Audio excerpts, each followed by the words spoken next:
Jangan lupa like, komen, dan subscribe channel YouTube TVRI Bengkulu dan nyalakan lonceng notifikasinya.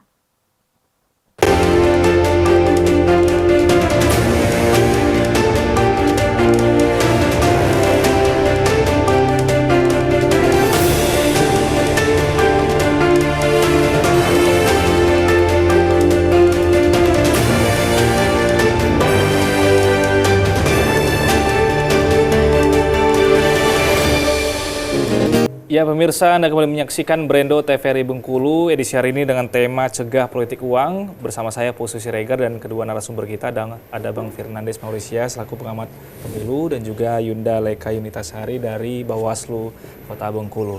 Baik Bang Nandes, sebelumnya kita sudah cukup banyak berbincang-bincang berkaitan dengan tema kita hari ini. Pertanyaan saya selanjutnya Bang, sebenarnya politik uang ini atau menjanjikan sesuatu yang baik berupa uang ataupun barang yang dapat dinilai dengan uang ini memang karena budaya masyarakat kita yang memang menginginkan hal tersebut sehingga para politisi ini, ini kehendak masyarakat nih, kalau nggak dikasih uang dia nggak milih kita nih. Atau seperti apa sebenarnya problematika dasarnya dari politik uang ini sendiri Bang, kalau menurut pandangan Abang? Iya, sebenarnya kan kalau kita mau tarik dalam konteks sejarah ini kan juga berkaitan dengan kebiasaan masyarakat kita terlebih dahulu. Karena memang masyarakat kita ini kan ada semacam kebiasaan yang kemudian kalau misalnya gini, kita datang ke rumah orang kalau tidak ada buah tangan itu kan tidak elok.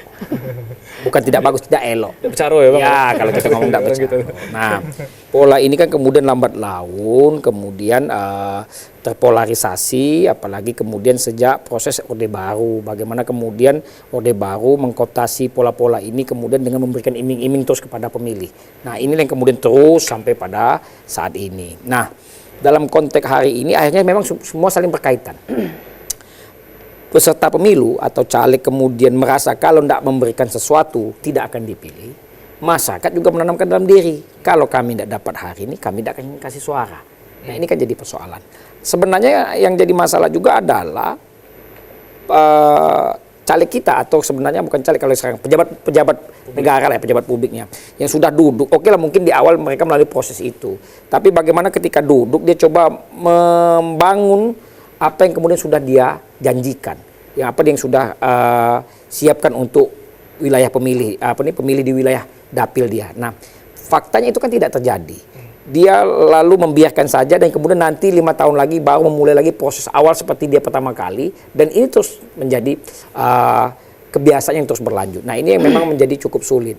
Jadi kalau ditanya siapa yang kemudian harus memperbaiki, memang dua kelompok ini. Pemilih harus memperbaiki dalam perspektif bahwa saya tidak mau lagi uangmu. Kemudian caleg juga harus memilih, saya tidak akan pernah berikan. Kira-kira kan gitu. Jadi memang akhirnya semua pihak di dua kelompok ini kemudian sama-sama menjaganya. Nah, kalau kemudian hanya salah satu pihak saja yang kemudian kita dorong, misalnya pemilih, kita dorong bahwa tidak boleh terima uang. Tapi kalau kemudian ini iming-iming terus, mohon maaf ya, dalam kondisi hari ini tentu akan goyah. Atau sebaliknya, kan kira-kira gitu. Caleg misalnya tidak mau, tapi ketika dia datang kemudian orang tidak hadir, nah ini kan juga jadi psikologis. Karena kepentingan juga dia harus duduk kan kira-kira gitu. Nah, ini yang memang menjadi masalah. Jadi ini menurut saya menjadi persoalan bersama. Jadi saya pikir memang dua kelompok ini harus sama-sama memang memperbaikinya. Tidak bisa dari salah satunya ya Bang, karena memang kalau dari salah satunya ya tidak akan pernah selesai persoalannya memang saat ini masih kita hadapi. Betul. Untuk urusan. Makanya kemudian kalau ditarik ke dalam perbaikan Undang-Undang Nomor 7, jangan lagi dibatasi setiap pelaksana atau tim kampanye. Buat saja semua, setiap orang. Jadi setiap orang ya. Jadi setiap orang itu mau dia peserta pemilu, mau dia masyarakat sipil seperti kita, kalau kemudian tahu menjanjikan itu, ya sudah ditarik saja dalam konteks uang lingkup pidana, kira-kira kan gitu. Saya pikir itu juga jauh lebih efektif. Kan kalau semua orang kemudian dapat konsekuensi kena hukum, kan orang akan berpikir kan, tindakan tersebut. Iya, tapi karena selama ini kan Pak mungkin Poso paham kan dalam konteks hukum, nah ini kan hanya terbatas tim pelaksana. Saya tidak tim pelaksana, mungkin nggak dikasih SK berarti kita bebas kan gitu kan. Oke, kalau Yunda Leka bagaimana nih Yunda? Jadi sedikit tambahan untuk Bang Nandes tadi, bahwa ternyata di Undang-Undang 7 2017 itu ada di pasal 515 ayat 3 itu ternyata ada Bang sekarang untuk setiap pelaksana, tapi di hari H, setiap pelaku, tapi di hari H saja. Di hari H saja. Kalau tim pelaksana itu dia di kampanye kena, di hari tenang kena, di hari H kena. Nah, sekarang siapapun yang melakukan di hari H dia juga kena. Jadi tapi untuk hari H saja, tapi dan ini juga bisa jadi apa ya? Sebenarnya balik-balik lagi kesadaran kita sebagai pribadi, baik itu caleg juga, baik itu juga warga sipil yang jadi pemilih, harusnya juga apa namanya, selain takut akan hukum pidana, seharusnya juga balik lagi ke nurani ya, karena itu juga suap menyuap itu kan dosa kan ya. Tapi hari ini itu tidak maksudnya tidak jadi bahan pertimbangan.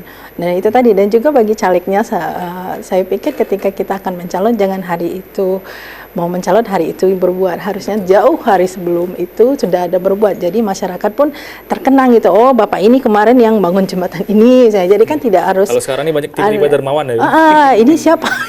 Apa kata orang pas mau nyoblos baru menyapa, baru silaturahmi, ketika tidak ada perlu lagi lepas. Nah itu juga mungkin jadi bahan pertimbangan orang kan. Jadi ketika manfaat yang diambil itu tidak manfaat jangka panjang tapi jangka pendek. Hari ini kami ibaratlah yang buruh yang harian dapat upahnya, kalau misalnya dia melepaskan hari itu kan dia tidak dapat. Nah dengan yang itu tadi bisa, nah itu jangka pendek yang mereka pikirkan, tidak 5 tahun ke depan yang jadi pertimbangan begitu. Jangan karena hujan 1 hari kemarau 5 tahun ya. Itu, dan juga itu yang coba kami edukasi ke teman-teman hari ini, ke teman-teman pemilih pemula, ke sekolah-sekolah dan juga mahasiswa. Itu yang jadi tema kami hari ini, bagaimana menanamkan ke adik-adik untuk bisa belajar untuk memilih secara cerdas, melihat caleg itu secara integritasnya, terus juga memang kualitasnya memang ada, tidak hanya cantiknya saja atau apa yang diberi hari itu. Untuk itu jadi titik kami hari ini. Dan juga hari ini Bawaslu mencoba untuk bisa lebih dekat dengan teman-teman pemilih pemula dengan kami membuka ruang pojok pengawasan di UNIP, dan itu bisa menjadi teman-teman mahasiswa untuk bisa nanti melihat proses kepemiluan seperti apa, terus ada data-datanya. Siapa tahu ada teman-teman juga yang mau bikin penelitian ya Bang ya, bikin skripsi tentang Bawaslu, kami sediakan di sana. Tapi belum, ini masih dalam proses. Oke, jadi sejauh ini apa saja Yun agenda-agenda sosialisasi dari Bawaslu nih kepada masyarakat khususnya? Sebenarnya tuh banyak ide, banyak ini yang ingin disampaikan, tapi balik-balik lagi ke anggaran gitu ya. Tapi yang saat ini bisa kita lakukan, kita sosialisasi ke pemilih pemula, terus teman-teman disabilitas yang terkadang mereka ini ingin sekali sebenarnya bisa tahu tentang kepemiluan, tentang calon dan sebagainya, tapi tidak dapat akses. Nah itu yang kita coba dekatkan juga. Terus para pemilih pemilih ibu-ibu, karena biasanya kan ibu-ibu ini yang biasanya di rumah tuh rohnya tuh ibu, memang kalau misalnya ibunya sudah paham itu biasanya semuanya bisa.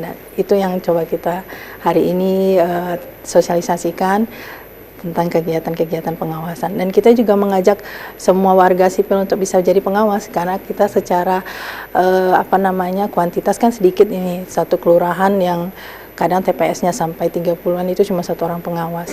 Dan kita harapkan masyarakat untuk bisa mau jadi pengawas partisipatif, untuk ikut mengawasi dan juga ikut melaporkan kalau misalnya ada pelanggaran-pelanggaran. Ya, karena setiap orang adalah pengawas bagi pelaksanaan pemilu sendiri. Iya. Baik, semakin menarik, kita akan bahas di segmen terakhir adanya Bang Nandes, Yunda Laika.